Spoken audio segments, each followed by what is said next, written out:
Hi రా అందరికీ welcome back to my channel. పడుకొని లేచాను, అందుకే నిద్ర మబ్బు ఉన్నది అన్నట్టు. చాలా రోజుల తర్వాత అయితే లాంగ్ వీడియో అయితే పోస్ట్ చేస్తున్నాను, తప్పకుండా అందరూ చూడండి. ఇప్పుడే పండుకొని లేచిండ్రా, అందుకనే నా కళ్ళు అయితే వాసినట్టున్నాయి. అదేంటో నాకు డే టైంలో అయితే మస్తు నిద్ర వస్తుంది. కడుపు నిండా అన్నం తిన్నానా వెంటనే నిద్రపోతా. అదే నైట్ టైం ఏమో అస్సలకే నిద్ర పట్టదు. 12, 1 అయ్యేదాకా కూడా ఫోనే చూసుకుంటూ ఉంటా. ఇక మధ్యాహ్నం అయితే అసలు నిద్ర కండ్ల మీదకే వస్తుంది. మళ్ళీ 1 అయిందంటే చాలు, ఇంకా పండుకొని 3-4 గంటలకి లేస్తా. ఇంకా ఈరోజు అయితే ఈవినింగ్ బ్లాగ్ అయితే తీస్తున్నాను అన్నమాట. ఇంకా నిన్నైతే జెండా మందిరం అమ్మ వాళ్ళ ఇంటికి పోయి వచ్చినాం. ఒకటే రోజు అటు పోయి ఇటు వచ్చినాము. చాలా రోజుల నుంచి అయితే ఇంకా అమ్మ వాళ్ళ ఇంటికి వెళ్ళాలి అనుకుంటున్నాను. దగ్గర 2 నెలలు అయితే అవుతుందన్నమాట అమ్మ వాళ్ళ ఇంటికి పోక. ఇంకా ఖుషి తల్లికి కూడా జ్వరం వచ్చింది, చాలా రోజులు అవుతుంది. వాళ్ళు కూడా రండి రండి అంటున్నారు. ఇంకా మా ఆయనకైతే నిన్న లీవ్ అయితే ఉందన్నమాట, అందుకనే అటు పోయి ఇటు వచ్చినాము. ఒకటే రోజు ఉన్నట్టుగా అనిపించలేదు, ఒక్కరోజు వెళ్ళి వచ్చినందుకే. సర్లేండి, ఇంకా అన్నీ అనుకుంటాం కానీ మనకి కుదురుతుందా లేండి. మళ్ళీ అక్కడ ఉన్నాం అనుకోండి, అక్కడే ఉండబుద్ధి అవుతుంది. ఇక్కడికి వచ్చామనుకోండి, మళ్ళీ అక్కడికి వెళ్ళాలనిపించదు. ఇది ప్రతి ఆడపిల్లకి ఉన్న మైండ్ సెట్ అన్నమాట. అమ్మ వాళ్ళ ఇంటికి వస్తేనేమో హస్బెండ్ మీదకి మనసు గుంజుకుంటుంది, హస్బెండ్ దగ్గర ఉంటేనేమో అమ్మ వాళ్ళ ఇంటికి మనసు గుంజుకుంటూ ఉంటుంది అన్నమాట. అట్లా ఉంటుంది ఇక మన ఆడపిల్లలతోనే. ఇంకా ఖుషి తల్లి అయితే స్కూల్కి పోక ఇప్పుడు వారం అవుతుంది జ్వరం వచ్చి. ఇంకా స్కూల్ కన్నా రెగ్యులర్గా తోలాలి. ఇంకా ఇప్పుడైతే తక్కువ అయింది, మంచిగానే ఉన్నది అన్నట్టుగా అయితే ఇంకా ఎమ్మటే తీసుకొని వచ్చిన అన్నట్టు.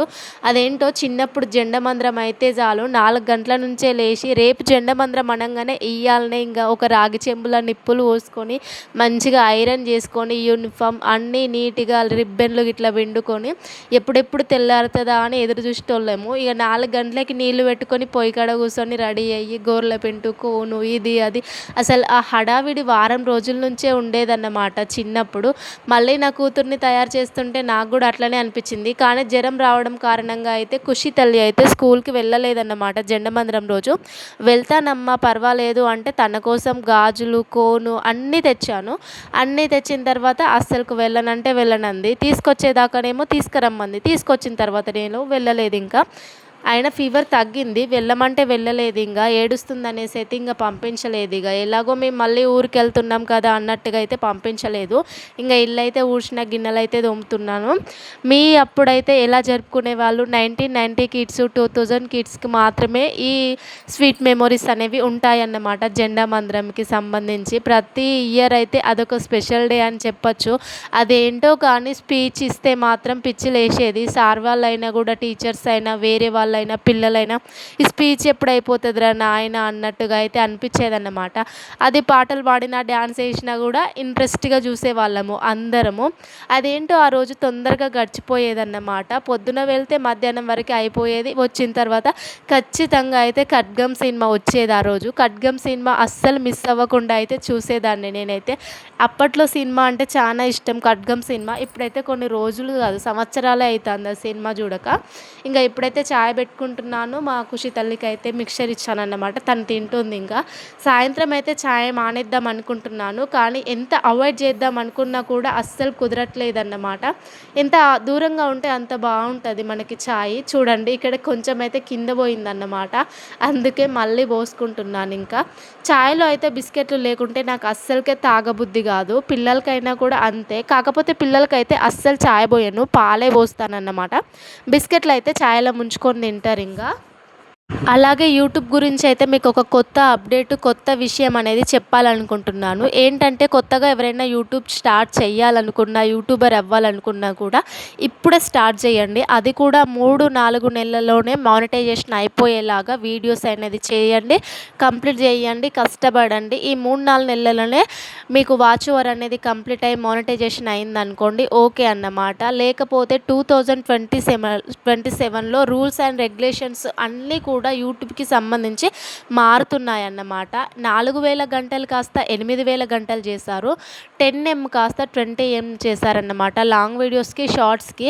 అసలు 4000 గంటలు సంపాదించాలంటేనే ఇప్పుడు 4-5 సంవత్సరాల నుండి నేను కష్టపడుతున్నాను వీడియోస్కి. అప్పుడప్పుడు చేసినా కూడా అది అస్సలే కంప్లీట్ కావట్లేదు.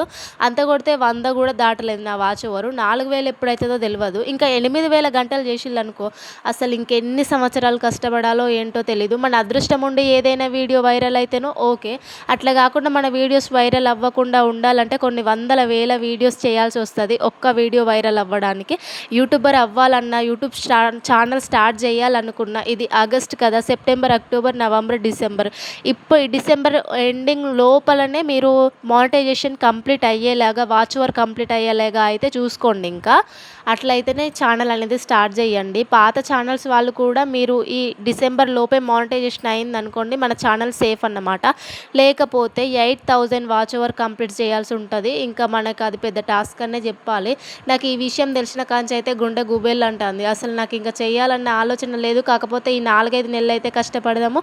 అయితే అవుతుంది, లేకపోతే లేదు. తర్వాత అయితే వదిలేస్తా. అయిందనుకోండి కంటిన్యూ చేస్తా, అవ్వలేదనుకోండి ఇంకా వదిలేస్తాను యూట్యూబ్. ఇంకా చూచు తల్లికి అయితే అన్నం తినిపిద్దాం అనేసి అయితే ప్లేట్లో కొద్దిగా ఆయిల్, ఉప్పు, కూర అయితే వేసాను అన్నమాట. అందుకే గట్టిగా అలా ప్రెస్ చేశాను. చిన్నపిల్లలు మెత్తగానే ఉంటే తింటారు కదా. మళ్ళీ మా ఖుషికి అయితే అన్ని పండ్లు ఉన్నాయి కానీ చూచుకి అయితే అసలు పండ్లు లేవన్నట్టు. అందుకనే తనకైతే కొంచెం మెత్తగా అయితే చేశాను. ఇంకా అస్సలకే తినదు. అసలు పిల్లలకు కనడం ఒక ఎత్తు అయితే, కన్న తర్వాత అన్నం తినిపించడం, వాళ్ళని చూసుకోవడం మరొక ఎత్తు అని చెప్పాలి. మా పిల్లలైతే అస్సలే తినరు. మా అప్పుడైతే అసలు ఇట్లా పట్టి పట్టి తినిపించేటోళ్ళే కాదు, ఇంట్లో ఏది ఉంటే అది తినేటోళ్ళము. ఇప్పుడున్న జనరేషన్లో పిల్లలకి అన్నం తినిపించాలన్నా, ఫ్రూట్స్ తినిపించాలన్నా, ఏం తినిపించాలన్నా కూడా పెద్ద టాస్క్ అన్నమాట. మా అప్పుడైతే ఎప్పటికీ అన్నం ఉడికిన కూడు తప్పితే ఏమీ ఉండేటివి కాదు. పండ్లు, ఫలాలు, డ్రై ఫ్రూట్స్, తొక్క, తొండం, బిస్కెట్లు ఏమన్నా ఉండేటి, అస్సలే ఉండకపోయేది. ఎప్పుడన్నా మా అమ్మని అడిగినా కూడా మీకు తినదరుగుతలేదా, పైసలు బాగున్నాయి అనుకుంటాలా అనేసి ఎక్కడ అంటదో అన్నట్టుగా ఎవరన్నా తెస్తేనే తినేది పండ్లు కూడా చుట్టాలు వచ్చినప్పుడు. అలాంటిది ఇప్పుడున్న పిల్లల్ని అయితే ఎట్లా చూసుకుంటున్నాం. వాళ్ళు తినడానికి ఎన్నో పండ్లు, డ్రై ఫ్రూట్స్, దుకాణాల తిండి ఇవన్నీ కాదన్నట్టు మళ్ళీ వాళ్ళకు టిఫిన్లు, తొక్కలు, తొండాలు ఎన్ని చేసినా కూడా అస్సలే తింటలేరు. ఇప్పుడున్న జనరేషన్ పిల్లలు వేరు, మనప్పుడు మనం ఉన్నది వేరన్నమాట. మనకైతే ఇన్ని సవలతులు, ఇన్ని తిండి రకాలు అనేవి ఉన్నాయా? ఉడికిన కూడేందో మనమేందో. ఇంకా మధ్యాహ్నం అయితే స్కూల్కి పోతే మధ్యాహ్నం అన్నమే తినేది అన్నట్టు. ఇంకా రాగి జావా అయితే ప్రిపేర్ చేస్తున్నాను. రాగి జావా అయితే బొక్కలకి బలం అన్నమాట. మనం కూడా సెక్షన్ అయిన తర్వాత మన బోన్స్ అనేవి చాలా వీక్ అయిపోతూ ఉంటాయి. నడుము నొప్పి కానీ, మనం ఏమన్నా పని చేసినా బొక్కలన్నీ గుంజుకొస్తాయి. అదే రోజు ఒక గ్లాసు రాగి జావా తాగినాం అనుకోండి, బొక్కలల్లో బలం అనేది ఉంటుంది, మనం కూడా మంచిగానే ఉంటాము. ఇంకా అందుకనే నేను కూడా తాగుతాను. నేను ఒక గ్లాసు, చూచు తల్లి ఒక గ్లాసు. ఇక పెద్దమ్మ అయితే దీన్ని చూస్తేనే వాంతింగ్ చేసుకుంటుంది. మనం తినేటి తినదు, మనం తాగేటి తాగదు. దుకాణంలో అయితే లొట్టలేసుకుంటూ తింటుంది. అదేందో నాకు అర్థమే కాదు అసలు. మా పెద్దమ్మ తిండి చూస్తే అయితే నాకు పిచ్చిలేస్తుంది. 7 కాడికి 2 కాళ్ళు పట్టి గోడ కొట్టే బుద్ధి అయ్యేంత కోపం వస్తుంది. ఎందుకంటే ఏది పెడితే అది తినాలి, ఇది తిను ఇది తినద్దు అని చెప్పి ఊకోలే. అట్లా కాదు మా పెద్దమ్మే. ఆమె చెప్పినట్టే మేము వినాలి కానీ మేము చెప్పినట్టయితే అస్సలే వినదు. ఇంకా అట్లా సాధిస్తుంది, అట్లా వేధిస్తుంది. ఇంకా ఇప్పుడైతే ఇంకా సాయంత్రం అయితే బట్టలు మడత పెడదాం అనేసి అయితే మేడ మీదకి అయితే ఎక్కుతున్నాను. బట్టలన్నీ తెస్తున్నాను. అదేంటో కొందరు ఇళ్ళల్లో కుర్చీ నిండా బట్టలు అట్లనే ఉంటాయి. నేను చాలా మంది ఇంట్లో చూసిన. అసంటోళ్ళ ఇంట్లోనే లక్ష్మి బాగుంటుంది. ఇల్లు నీట్గా పెట్టుకొని అన్ని బట్టలు సర్దుకొని ఎక్కడ పెట్టినాం అనుకోండి, మన ఇంట్లోనే లక్ష్మీదేవి ఉండదు. కాకపోతే రీల్స్లలోనైతే ఎవరి ఇల్లు నీట్గా ఉంటే వాళ్ళ ఇంట్లోనే లక్ష్మీదేవి ఉంటుంది అనేసి అయితే బాగా చూస్తున్నాను. కానీ నేనైతే చాలా మందిని చూస్తాను, చిందరవందరగా ఉన్నోళ్ళు, గలీజ్గా ఉన్నోళ్ళు ఇంట్లోనే బాగా డబ్బులు ఉంటాయి, వాళ్ళకే ఎక్కువగా డబ్బులు అనేవి వస్తూ ఉంటాయి. నీట్గా ఉన్న వాళ్ళకే ఇంకా రూపాయి తక్కువ ఉంటుంది. నాకు తెలిసినంత వరకు అయితే నేను బాగా చూసిన. ఇక పనంతా అయిపోయే వరకు సాయంత్రం అయింది. ఇప్పుడైతే టైము 8:45 అవుతుంది అన్నట్టు. ఇక తానం పోసి వాళ్ళకు తానాలు పోసి అన్నం పెట్టి ఇక నేను కూడా అన్నం పెట్టుకొని తిందాం అనేసి అయితే రెడీ అవుతున్నాను. ఇప్పుడైతే ఎంత ప్రశాంతంగా అనిపిస్తుంది అంటే అసలు పనంతా అయిపోతే అసలు ఆ రిలీఫ్ అనేది వేరు కదా. ఇక ఇదన్నమాట ఈరోజు వీడియో. లైక్ చేయొచ్చు కదా. Bye bye.